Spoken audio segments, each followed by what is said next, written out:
This parrot wanted to be a mother more than anything. She laid eggs and waited patiently for them to hatch. But weeks went by, and nothing happened. The eggs never hatched. Her owner could see how lonely and disappointed she was. So, to cheer her up, 2 other birds were introduced to her.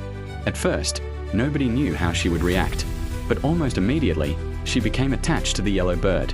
The 2 quickly formed a special bond and spent all their time together. Then something amazing happened. The parrot laid eggs again. This time, she carefully protected them and waited. Days turned into weeks. And finally, the eggs began to crack.